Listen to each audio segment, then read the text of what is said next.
ናኦል ሊዲያን ጉድ አደረጋት። ስራ አለ ብሎ አታለዋት ነው እየወሰዳት። ሌሎቹን ሊያሸንፋቸው አልቻለም። ለአዴም ምርጥ ስራ አለ፣ ከዚህ ሰራተኝነት ወጥተሽ ዘና ብለሽ የምትኖሪ ስራ አለ ብሎ ቢያታልላትም እሷም ልትታለል አልቻለችም። እንደገና ለምለምም እንደዛ በጣም ጥሩ ስራ አለ፣ መኪና ቤት ገዝተሽ የምትለወጪ ራስሽን ብሎ ቢያታልላትም አንተ ለምን ራስክ መጀመሪያ አልቀየርክም? እዚህ ምን ትሰራለህ? ቤት ካለ ብላ መለሰችለት። ሁለቱ አደገኞች ናቸው ብሎ ለፍቅር መለሰለት። ይሄ ሁሉ የፍቅር ሴራ ነውና በዛሬ ቀን ወንድሙ እየፈለጋት ነው። እንግዲህ ሊዱ ታግታለች፣ ናኦል አግቶታል ማለት ነው። ውድ ቤተሰቦቼ እንዴት ናችሁ? እግዚአብሔር ይመስገን። ሰራተኛ አደይ ክፍል 46 ተለቋል። ገብታችሁ ዩት እና በዛሬ ቀን ሊዲያ ታግታለች። ናኦል እዛ ቤት ከገባ በኋላ ሴቶቹ ላይ እየዞረ ሴቶቹን ያስቸግራቸው ነበረ። እዛ ቤት መቆየቱ ዴብ አልወደደም። አንተ ምን ትሰራለ?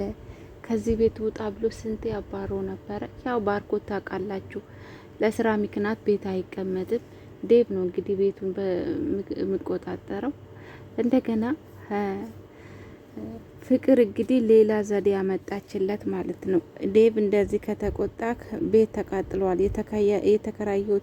የአከራዮቼ ቤት ተቃጥሏል፣ ለዛ ነው እኔ እዚህ መቆየት አለብኝ ለትንሽ ጊዜ ብለ በዚህ አታልል ብላ ነው።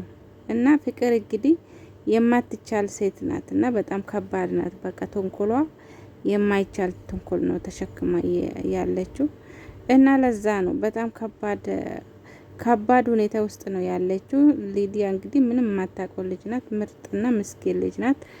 ያው የምታባላሸው ፍቅር ናት እንጂ ሊዲያ እንደዚህ ክፋት የላትም። እንግዲህ ፍቅር ግን በጣም የተሸከመችው ሁሉ እንትን ብቻ ነው፣ ክፋት ብቻ ነው የተሸከመችው። እንግዲህ እንደዛ ነው።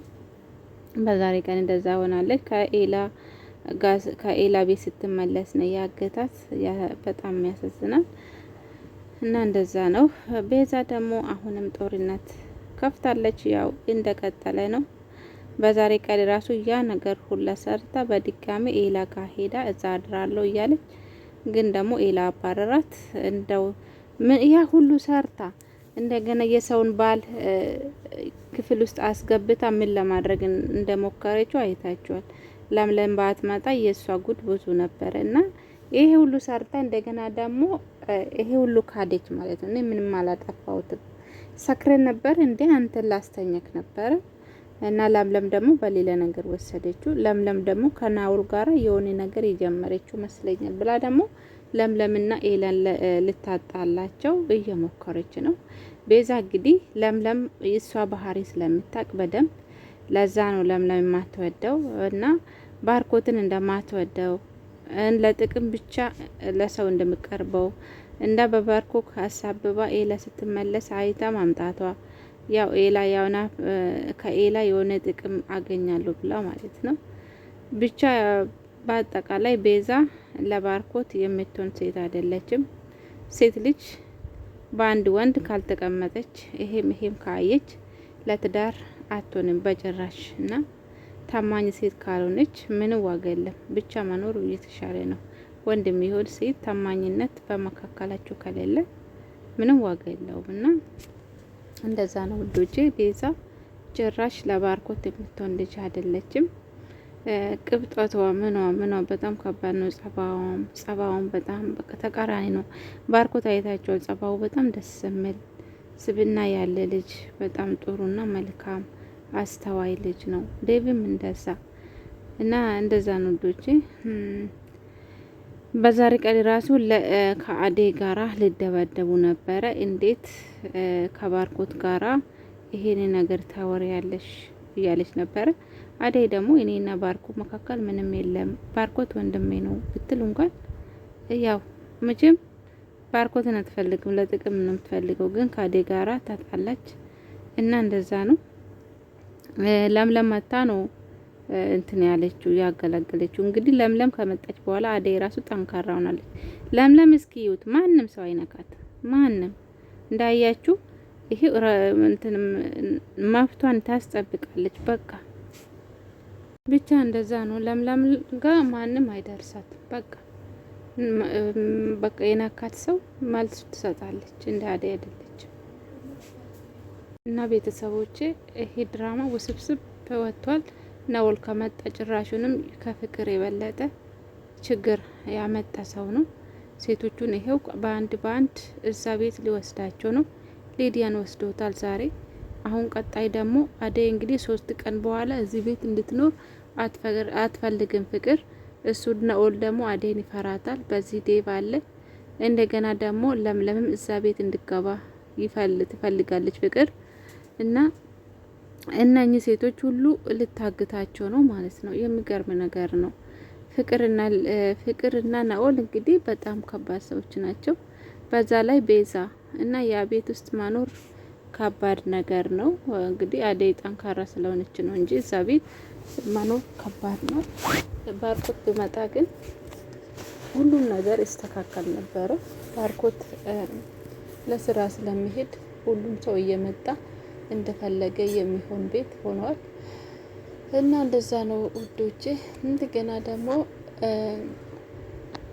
ንጉስ እንግዲህ አደይ ናፍቀኛለች እያለ ለለምለም መልእክት ሰጥቶታል። እንግዲህ ያው እሷ እምቢ ካለች አንተ አሜን ብለ መቀበል አለብህ እንጂ ምንም ማድረግ አይቻልም። ፍቅር ያው ታውቃላችሁ፣ ሁለቱም እሺ ሲባል ነው እንጂ አንድ ብቻ ወዶ አንዱ ደግሞ ልቡ ሌላ ቦታ ከሆነ የማይሆን ነገር ነው። ደመቅም ደግሞ ፍቅር እንዴት ናት ይላታል። ፍቅር እንደው አፍቅራት ይሁን እንዴ እኔ እንጃ፣ ብቻ የደመቀ ነገር ይገርማል። እነሱ ደግሞ እየተሯሯጡ እዛ ቁጭ ብሎ ብቻ ድንጋይ እያሞቁ እየኖሩ ነው። ሰው ካልሰራ ምን ይሰራል? ወደ ስርቆት ከሚሄድ አሁን ይሄ ምን ያስተምራል? ምክንያቱም አንድ ሰው ካልሰራ ዝም ብሎ ከተቀመጠ ምን ይበላል? ወደ ስርቆት ይሄዳል ማለት ነው። እነሱ ወጣት ናቸው። ስራ ካላልቁ መስራቱ የተሻለ ነበረ። ግን ሁሌ በቃ ድንጋይ ላይ እየተቀመጡ ነው መኖር ሆኗል የነሱ ኑሮ። ያገኙትን እየሰረቁ እየበሉ እንደዛ ነው። እና እንደዛ ነው ልጆችዬ። ሊዲያ እንግዲህ ታሳዝናለች። ስራ አገኛለሁ ብላ ለዴቭ እንኳን ብትነግር እንኳን አንድ ነገር ነበረ። ግን ቤዛ ያው እሷ ከናኦል ጋራ ስትሄድ ምን እያደረጉ ነው እያለች ተከትላት ነበረ። እንግዲህ ወይ ቤዛ ልታድን ትችላለች ለዴቭ ከተናገረችው። በቃ ዴቭማ ልኩን ያስገባ ነበረ። ናኦልማ እኔ ራሴ አልወደድኩም። ክፍላቸው እየገባ አሁን አይታችኋል። አደይ የተኘች ክፍሉ ገብቶ ልብሱን እንትና አነሳባት። ግን በጣም የሚገርም ነው። እና ፍቅር አሁን ያመጣችው መዘዝ በጣም ከባድ ነው ቤተሰቦቼ። ሊዲያ እንግዲህ የሚቀጥለው እንደምታመልጥ ተስፋ አለኝ። ናኦል ደግሞ ይሄ ነገር ተጋልጦ ያ